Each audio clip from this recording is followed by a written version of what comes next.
ताख़्न इस्लाम में पैदा होने वाले ऐसे गद्दार जिनके बारे में सुआन कर आप कभी खून खोल उठे कहानी शुरू करने से पहले अब सबसे गुजारिश ही कि बड़े मेहरबानी हमारा चैनल ज़रूर सब्सक्राइब करें। तो दोस्तों, वैसे तो हमारी तारीख गद्दारों से भरी पड़ी है, लेकिन आज हम आपको ऐसे 5 गद्दारों के बारे में बताने जा रहे हैं जो महज माल और दौलत और इक़्तिदार की हवस में अंधे रहकर लाखों मुसलमानों के कत्ल का सबब बने।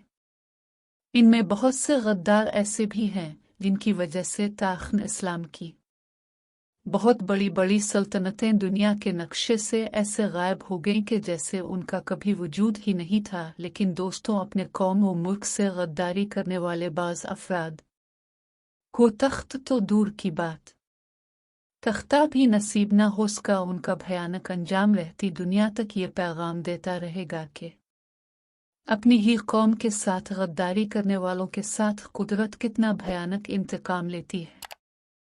आइए अब नज़र डालते हैं उन ज़मीर फरोशों के किरदार पर। सन 1250 ईस्वी के दौरान मिस्र पर ममलूकों की हुकूमत कायम हुई, जो अगले 250 सालों में दुनिया की ताकतवर तरीन अस्करी क़ुव्वत बनकर उभरी। ये वो मुमलिक थे जिन्होंने ईनल जालूत के मैदान में हिलाको खान के लश्कर को शिकस्त से दो चार किया, जो किसी और मुसलमान रियासत के बस की बात न थी। लेकिन दोस्तों, सन 1516 ईस्वी में एक गद्दार शख्स इस ताकतवर तरीन सल्तनत के खात्मे का सबब बना। खैरबी मिस्र में इस ममलूक सल्तनत का एक नुमाइंदा था जिसे मुमलिक सुल्तान कासबा गौरी ने हलब का गवर्नर बनाया था। जब उस्मानी सुल्तान सलीम अव्वल ने ममलूक सल्तनत पर हमला किया तो ममलूकों और उस्मानियों के दरमियान हलब के मैदान में एक तारीखी जंग लड़ी गई, जिसमें ममलूकों ने उस्मानियों के खिलाफ डटकर मुकाबला किया। लेकिन एन हालत जंग में ममलूक गवर्नर खैरबी गद्दारी करते हुए ममलूक अफसर गजाली और हजारों सिपाहियों को लेकर सुल्तान सलीम अव्वल के साथ जा मिला, जिसके बाद ममलूक फौज पसपा होना शुरू हो गई और उसकी शिकस्त के दौरान ममलूक सुल्तान कासबा गौरी शहीद हो गए। काहिरा की फतह के बाद जब नायब सुल्तान तमानबी को गिरफ्तार करके सुल्तान सलीम के सामने लाया गया तो सुल्तान सलीम ने ममलूक सुल्तान से निहायत इज्जत वाला सलूक किया। लेकिन खैरबी ने उस्मानी सुल्तान के कान भरना शुरू कर दिए। तमानबी बगावत के लिए फौज जमा कर रहा है, जिसके बाद 17 अप्रैल 1517 ईस्वी के दिन ममलूकों के आखिरी सुल्तान को फांसी दे दी गई।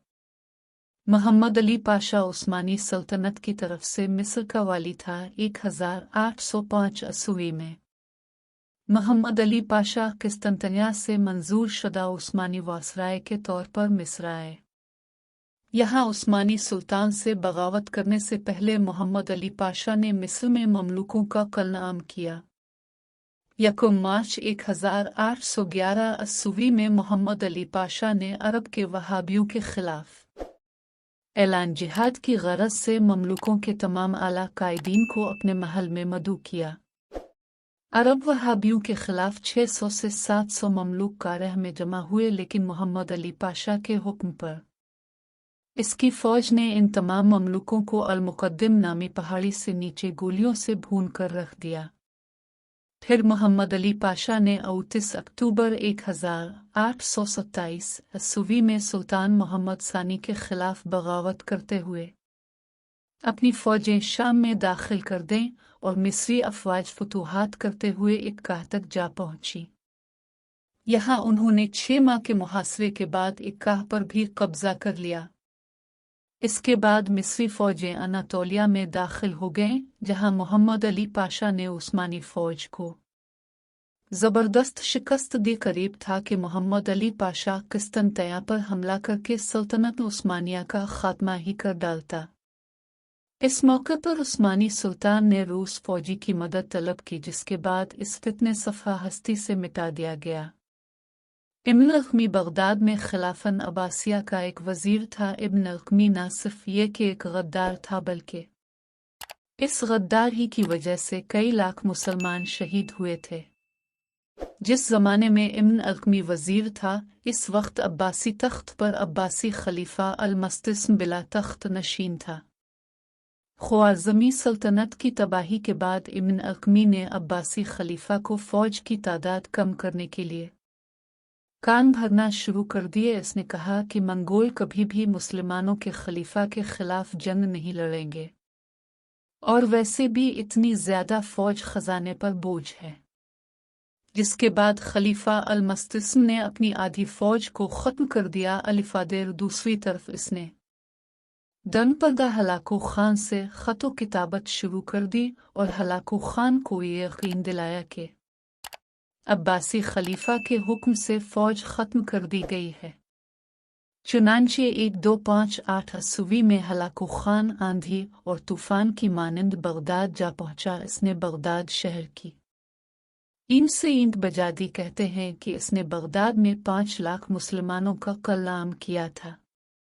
इब्न अलकमी जो इस तमाम तर तबाही का सबब बना था, वो इस ख्वाहिश में था कि हलाकू इसे खफा बगदाद का खिताब दे देगा, लेकिन हलाकू ने बगदाद में अपना ही एक गवर्नर मुकर्रर कर दिया। ये देखकर इब्न अलकमी बहुत परेशान हुआ। ये हलाकू के सामने बहुत रोया और गिड़गिड़ाया, लेकिन हलाकू ने इसे उस तरह धुतकार दिया जिस तरह एक कुत्ते को धुतकारा जाता है। कुछ दिनों तक इब्न अलकमी से अदना गुलामों वाले काम लिए जाते रहे। बालाखर हलाकू ने अपने सालारों से मशवरा करके ये फरमान जारी किया कि जो शख्स अपने हम मजहब लोगों अपने आका से गद्दारी कर सकता है, वो हमसे क्या वफादारी निभाएगा।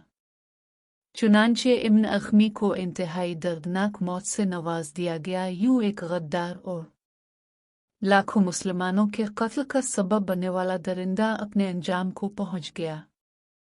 यूरोप का खित्ता स्पेन, जिसे किसी दौर में तारिक इब्न ज़ियाद ने मुसलमानों के लिए फतह किया था, सन 1469 ईस्वी तक यहाँ बसने वाले मुसलमान सिर्फ गरनाता की रियासत तक महदूद रहकर रह गए थे।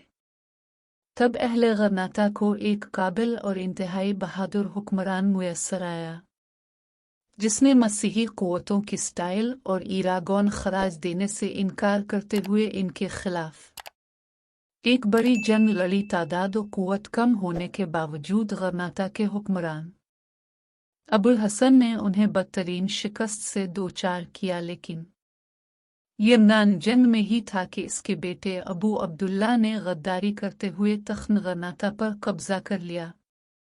ये सूरत हाल देखते हुए मसीही बादशाह फर्डिनेंड ने एक मर्तबा फिर अबुल हसन के लश्कर पर हमला कर दिया।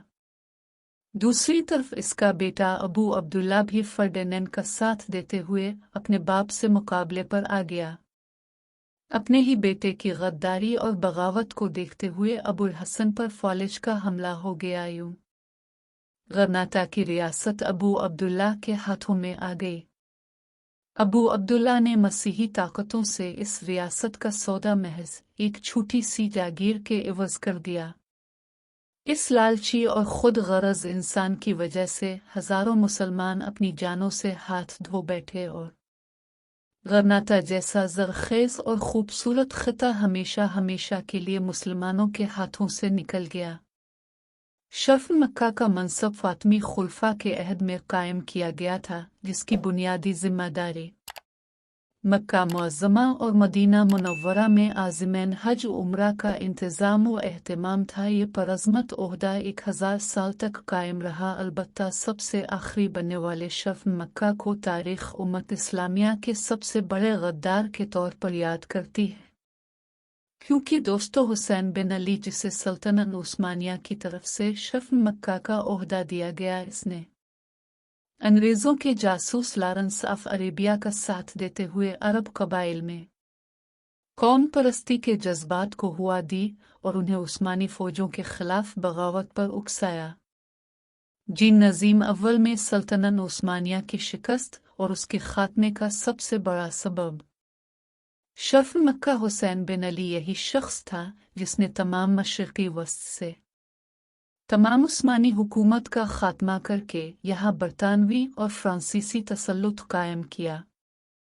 शर्फ़ मक्का की इन खिदमात के सिले में उसे मशरिक़ वस्ती के एक बड़े हिस्से का कठपुतली हुक्मरान बना दिया गया, लेकिन ये इक़्तिदार आर्जी साबित हुआ। सन 1924 ईस्वी में ये शख्स इब्न सऊद से शिकस्त के बाद हुसैन बिन अली ने कई साल निलावतन रहकर गुजारे।